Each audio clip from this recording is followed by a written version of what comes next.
नमस्ते, जय जिनेन्द्र। दोस्तों, तेजी से बदल रहे विश्व में हर पल नए नए आविष्कार होते रहते हैं। हमने आर्टिफिशियल इंटेलिजेंस के युग में कदम रख दिया है। मनुष्य प्रकृति के साथ स्पर्धा में उतर गया है। इस बीच बहुत सारे प्रश्न मन में उठते हैं, सभी के मन में उठते होंगे। उनमें से एक प्रश्न यह भी है कि हमारी सबसे प्राचीन ब्राह्मी लिपि की उत्पत्ति कब हुई, किसने की, और लिपि और भाषा में क्या अंतर है। यह विषय जो है बहुत से लोगों के मन में प्रश्न के रूप में उठता है। इस विषय को लेकर हमने इस श्रुतदीप चैनल के माध्यम से एक वीडियो को रखा है और आज इसी विषय के दूसरे वीडियो के साथ हम आ रहे हैं। आशा है आपको यह वीडियो भी पसंद आएगा और हमारी चैनल के सभी वीडियो आपको पसंद आएंगे। आप सभी वीडियो को जरूर देखें, उसे लाइक कीजिए, शेयर कीजिए।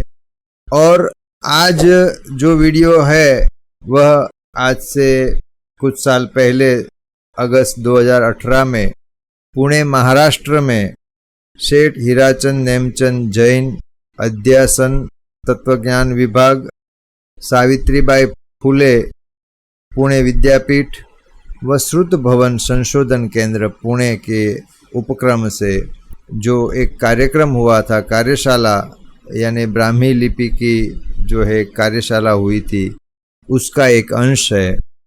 इस विद्वान का परिचय हमने डिस्क्रिप्शन में दिया है, आप जरूर पढ़िए और वीडियो को अंत तक देखिए। धन्यवाद। तो उस प्रकार से उस समय जो लिपि का प्रचार प्रसार था उसका लेखन उसमें किया गया। मतलब महात्मा गौतम बुद्ध, मैंने इससे पहले जो स्लाइड दिखाई थी वो महामेघवान खारवेल राजा का हाथी गुम्फा शिलालेख था।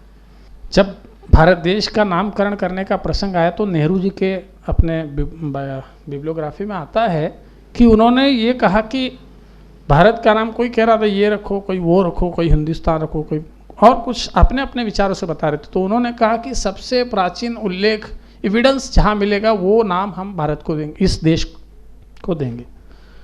तब जब मतलब देखा गया, परीक्षण किया गया, विद्वानों से चर्चा की गई, बहुत उसके लिए सम्मेलन भी हुए, तो उसमें उन्होंने देखा कि आज से करीब 2200 साल प्राचीन महामेघवाहन सम्राट खारवेल जो उड़ीसा में आज विद्यमान है, उदयगिरी खंडगिरी पर्वत पर, तो वहाँ पर ये जो है उड़ीसा का चित्र है, हाथी गुम्फा शिलालेख, इसको हाथी गुम्फा कहा जाता है इसको, और उसका वो शिलालेख है, वो लिपि ब्राह्मी है। और उसमें सबसे पहले उन्होंने देखा कि भरह वत्स, क्या लिखा था, भरह वत्स यानी भारतवर्ष, ऐसा वर्णन उस शिलालेख में आता है। तो उसके माध्यम से उन्होंने कहा कि ठीक है, ये मतलब देश जब स्वतंत्र हुआ तो उसको नाम रखने की बारी आई, तो उन्होंने कहा कि भारत ये नाम सबसे प्राचीन है, 2200 साल प्राचीन नाम है और वो तब से चला आ रहा है, तो इसका नामकरण। तो लिपियों का और भाषाओं का ऐसा भी उपयोग होता है, जब विवाद होता है तो प्राचीन काल में जो एविडेंस, इतिहास हमें मिलता है उसके माध्यम से कई प्रश्न भी छूट जाते हैं। तो ये बहुत ही महत्वपूर्ण बात है। तो इस प्रकार से ब्राह्मी लिपि की उत्पत्ति के उससे पहले भी कुछ तो होगा, क्योंकि आप सबको मालूम है कि कोई भाषा या लिपि एक साथ नहीं बनती है ना, एक साथ उसका कह दिया ये लो पूरा, ऐसे नहीं हो सकता। पहले अक्षर बने होंगे, स्वर बने होंगे, फिर व्यंजन। पता चला कि मनुष्य ने जब बोलना शुरू किया होगा तब उसको पता चला कि अपने कंठ में कुछ स्वर है, अ आ ई। उसके पश्चात उसके साथ में उसको ये पता चला कि स्वरों के साथ और भी कुछ मसाला डाल के व्यंजन बना सकते हैं। व्यंजन का अर्थ ही यही है कि कुछ मसाला ने क का क ख ग घ, क्योंकि तालु, दंत, ओष्ठ आदि के माध्यम से उसके मिश्रण से हम भाषा बनाते हैं, व्यंजन बनाते हैं। तो क्रम से उससे स्वर, व्यंजन, शब्द और वाक्य और फिर भाषा एक साथ एक ही दिन में ये डेवलपमेंट होने वाली बात नहीं है। तो एक एक चित्र जैसे हमने देखते प्राचीन काल में हड़प्पा, मोहनजोदड़ो संस्कृति में भी और लिपियों में भी, तो रेखाएं बनाई, 4 लोगों ने फिक्स कर लिया कि ऐसे ऐसे मैं रेखा बनाऊंगा तो आप ये समझना कि ऐसे। एक दूसरे को अपने विचार देने का एक माध्यम है भाषा, वैसे ही लिपि भी एक दूसरे को अपने विचार प्रकट करने को एक विशिष्ट माध्यम है। तो उन्होंने रेखाएं बनाई, रेखाओं के साथ साथ उन रेखाओं को विशिष्ट आकार दिया, एंगल दिया, उसके माध्यम से फिर लिपि का अवतरण हुआ और फिर शब्द बने और शब्दों के माध्यम से वाक्य, कुछ लोगों को ऐसे लगा फिर चर्चा करते करते वाक्य बने होंगे, ये सब हम कल्पना कर सकते हैं और निश्चित है ये बात तो कोई इसको झुटला नहीं सकता कि इसमें कोई शंका होगी। तो इस प्रकार से एक साथ कोई बना नहीं है, तो ये क्रम से इसका विकास है और जो विकास जिसमें होता है, जिसमें परिवर्तन होता है, वही जिंदा रहता है, वही जीवंत रहता है, परिवर्तन के रूप में जीवंत रहता है। एक माँ है तो उसकी बिटिया है तो उसकी पोती भी आती है, तो क्रम से विकास होता है।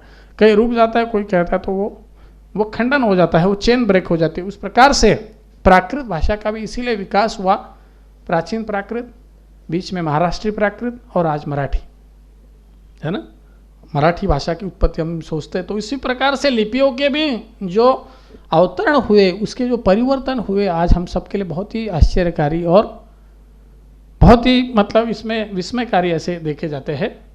प्रारंभिक लिपि जो है, जैसे मैंने बताया अभी कि शब्दों के माध्यम से, अक्षरों के माध्यम से उस लिपि का अवतरण हुआ, उसमें ब्राह्मी लिपि और साथ साथ पैरेलल उसकी बहन खरोष्ठी लिपि का भी अवतरण हुआ।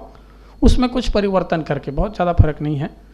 आपने सरस्वती लिपि देखी है क्या आप सबने कहीं पे? भांडारकर इंस्टीट्यूट है, वहाँ पर एक कुछ ऐसे हस्तलिखित है, उसमें सरस्वती लिपि में भी लेखन किया गया है। बापट सर है, कभी जाइएगा और ज़रूर देखिएगा जिज्ञासा से कौन कौन सी लिपि आपके पास है, क्या क्या है, देख के रखिए। हड़े कन्नड़ लिपि के भी वहाँ पर ग्रंथ है। कन्नड़ आज की जो द्राविड़ी लिपि है उसके भी प्राचीन जो लिपि थी वह हड़े कन्नड़, सबसे ज़्यादा ग्रंथ आज उसमें देखे जाते हैं, क्योंकि साउथ में सबसे ज़्यादा ताड़पत्र ग्रंथ है लेखन का, संरक्षण का, और साथ ही राजस्थान में भी बहुत ग्रंथ संपदा है। तो उसमें ब्राह्मी लिपि का जो विकास हुआ, उसमें भी उत्तरी और दक्षिण ये 2 मुख्य धाराएं चली, क्योंकि भारत देश बहुत विशाल है। तो एक 4 कोस पर पानी बदले 8 कोस पर वाणी जी, हर 4 कोस पर पानी का टेस्ट अलग होता है। जमीन के नीचे आप ये नहीं कह सकते अरे हमारे यहाँ का पानी अलग है, आपके यहाँ का पानी अलग है, ऐसा हम कहते हैं। जैसे जमीन के नीचे हर 4 कोस पर पानी बदलता है, 8 कोस पर वाणी बदलती है वाणी। अपने अपने वो शब्दों में है, कुछ ऐसे भी ग्रुप है कि बहुत करीब में भाषा बदल लेते हैं। कई घर में भी ऐसा होता है कि कोड लैंग्वेज बना लेते हैं, शब्दों का अपनी लैंग्वेज क्रिएट कर लेते लोग। अपने अपने कोई मेहमान आए तो उनको समझ में नहीं आए क्या बात कर रहे हैं, तो उसके लिए भी कुछ नई लैंग्वेज, ये एक उत्पत्ति का अपना अपना तरीका है। तो हर घर में ऐसे भाषाओं को निर्माण करने वाले साइंटिस्ट बैठे हुए हैं। तो उस प्रकार से, और शब्दों को लिखने का भी एक स्टाइल अलग होता है। मैं ऐसे गोल लिख के जाऊं तो ये समझना कि ताला यहाँ, चाबी यहाँ रखी है, एक कोड लैंग्वेज है। तो कुछ भी, मैंने एक उदाहरण दिया आपको। तो उस प्रकार से जरूर नहीं कि चाबी यहाँ रखी है लिख के जाओ, वो तो चोर भी पढ़ लेगा फिर, है ना। तो अपना एक कोड जो है मार्क करने के लिए, मैंने 4 आंकड़ा लिखा है तो 4 नंबर का कहा है वो जूते के स्टैंड के नीचे, ऐसे कुछ अपने अपने तर्क होते हैं, संकेत होते हैं।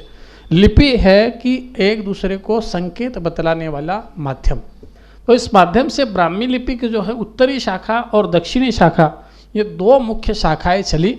दक्षिणी शाखा जो है, जैसे भारत का मध्य प्रदेश के बाद में मैसूर स्टेट आता था, जो बॉम्बे भी उसमें आता था, बॉम्बे स्टेट या मैसूर स्टेट ऐसे कहा जाता, तो उसके नीचे जो लिपि चली उसको दक्षिणी लिपि कहा जाता था, जिसमें भी और भी विकास हुआ। अपने अपने ग्रुप का अपना अपना एक विशेष पहचान बनाने के लिए अनेक लिपियाँ अवतरित हुई। तो उसमें नीचे देख रहे हैं आप कि पश्चिमी, मध्य देशी, तेलुगु, कानड़ी और कलिंग का जो है भाग नीचे तक था। तो कलिंग ने तो पूरे देश में राज किया।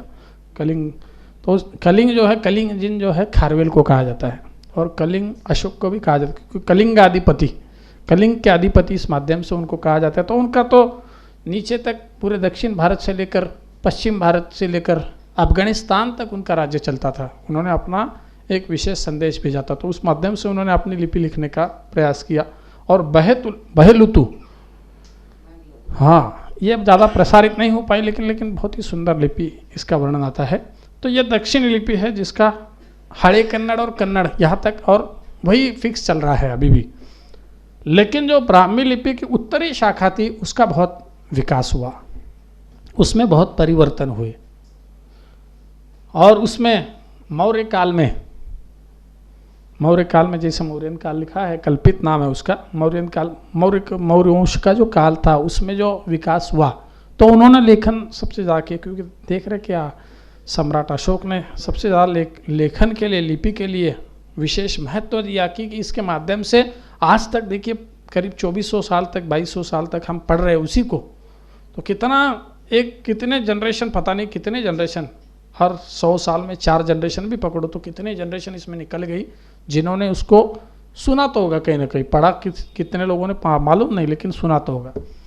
तो उस प्रकार से उसके बाद में गुप्त काल आया, तो उस गुप्त काल में थोड़ा उन्होंने परिवर्तन किया कि जैसे हमने अभी चर्चा की, अपने अपने घर में हम अपनी अपनी लिपियाँ बना लेते हैं, उसी प्रकार से गुप्त काल में अपने संदेश एक दूसरे को देने के लिए एक ब्राह्मी लिपि में परिवर्तन किया और गुप्त लिपि का उन्होंने विशेष उसमें उसी को थोड़ा चेंज करके परिवर्तित किया और विकास किया, और वो गुप्त लिपि कहलाई।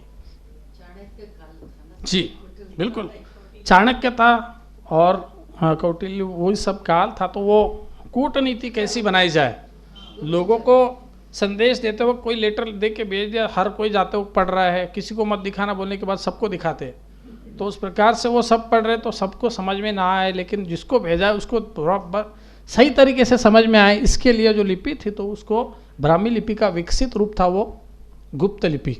उसके बाद में उस गुप्त लिपि के फिर विकास हुआ जो ईसा के पूर्व और ईसा के स्टार्ट में जो है, तब जो विकास हुआ वो बहुत ही इम्पॉर्टेंट है और बहुत ही डेवलपिंग और बहुत ही चैलेंजिंग और बहुत ही उसमें बहुत अच्छे परिवर्तन आए। और उसमें शारदा, नागरी और कुटिल लिपि, तो शारदा के जो है, शारदा लिपि जो सरस्वती भी हम सोचते हैं उसको, तो शारदा लिपि के जो है परिवर्तन होके कहीं जाके वो रुक गया, जो जिसमें टक्की, लंडा, डोगरी, चमेयाली, मंडेयाली, लेकिन विकासशील जो परिवर्तनशील ज़्यादा थी तो वो सबसे ज़्यादा नागरी जो है उस लिपि का परिवर्तन जो है और उसकी लिपि की मान्यता जो है दुनिया में सबसे ज़्यादा, मतलब भारत देश में कहा जाता है कि नागरी लिपि लिखने वाले सबसे ज़्यादा है, ऐसे भी देखा जाता है। तो उस प्रकार से उन लिपियों के साथ में उसमें भी टक्की या टकरी दोनों ही कहा जाता है, उसको टक्की भी कहते हैं। तो सिरमौरी और कोची, ये सब ईशान्य भारत की जो भाषाएं है, लिपियाँ है, उसका उसमें विशेष देखा जाता है। और नागरी लिपि का परिवर्तन होकर देवनागरी, गुजराती, महाजनी और हम 100 साल पहले जो मराठी भाषा के लिए लिपि का इस्तेमाल करते थे वो थी मोड़िया। गुजराती लिपि का भी जो परिवर्तन है उसके नागरी लिपि से ही, क्योंकि बहुत से अक्षर जो है आप देखेंगे पंजाबी या गुजराती के आपको देवनागरी जैसे ही लगते हैं, है ना। आपको देवनागरी आती है तो उसको आप देखेंगे तो बहुत से आप गुजराती पढ़ पाते हैं, कुछ शब्द ऐसे है कि उसको आप पकड़ नहीं पाते, लेकिन बाकी शब्द तो पकड़ लेते, क्योंकि नागरी लिपि से उसका परिवर्तन हुआ है। उसी प्रकार से कुटिल जो था उसका अंग, उसका जो वो भाग था, उसमें से जो पूर्व भारत है, भारत का पूर्व भारत जो है उसकी लिपियाँ विकसित हुई, जिसमें बिहारी, बांग्ला और उड़िया, ये 3 जो लिपियाँ हैं इसमें वो गुप्त ब्राह्मी से ही नागरिक के पैरेलल में चलती हुई उसका विकास हुआ। उसमें बिहारी लिपि, बांग्ला और उड़िया, ये 3 मुख्य प्रवाह चले। बिहारी में भी हम जानते हैं अभी भी वहाँ लोग हैं जो अपने आप को मैथिली, तिहुरती, कैथी, भोजपुरी, ये सब लिपियाँ है और वहाँ पर उसकी जातियाँ भी प्रचलित है, उनके अपने समूह भी प्रचलित है, उनकी भाषा भी अपनी प्रचलित है। सबको मालूम है कि भोजपुरी पिक्चर बहुत चलती है, क्योंकि अपनी भाषा का, अपने टचिंग ऐसे भाषा का कोई विशेष वर्णन पिक्चर या नाटक आता है तो लोग बहुत आकर्षित होते हैं। तो उसी प्रकार से भोजपुरी, कैथी, मगही यानी मगधी यानी मागध देश की जैसी लिपि थी, उसका विकास वहाँ पर हुआ। और कैथी, उसके बाद में बंगला लिपि जो है वो भी, उसमें असमिया, आसाम की, प्राचीन मणिपुरी लिपि का भी जो है, मणिपुरी की अपनी एक विशेष लिपि है, तो उसका भी जो वर्णन है तो वो जो है कुटिल लिपि से लेते हुए उसका बंगला का एक समूह बना। ये समूह है, ऐसे तो बिहारी, बंगला और उड़िया ये कोई लिपियाँ नहीं है, ये समूह है। इन समूहों के नाम की ये लिपियाँ है कि इस बिहारी समूह में ये सब लिपियाँ आई। बंगला समूह में असमिया, प्राचीन मणिपुर और नेपाली भाषा, वहाँ पर नेवारी, नेपाली भाषा और उसकी लिपि नेवारी जी।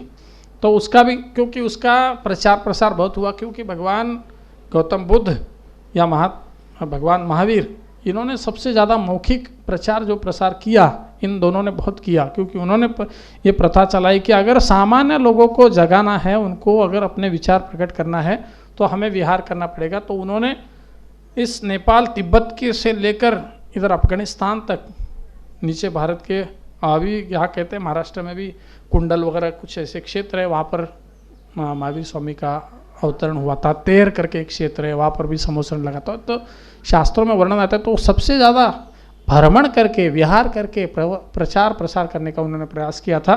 तो मगही जो है उसी में है, और नेपाली के भी सबसे आता है।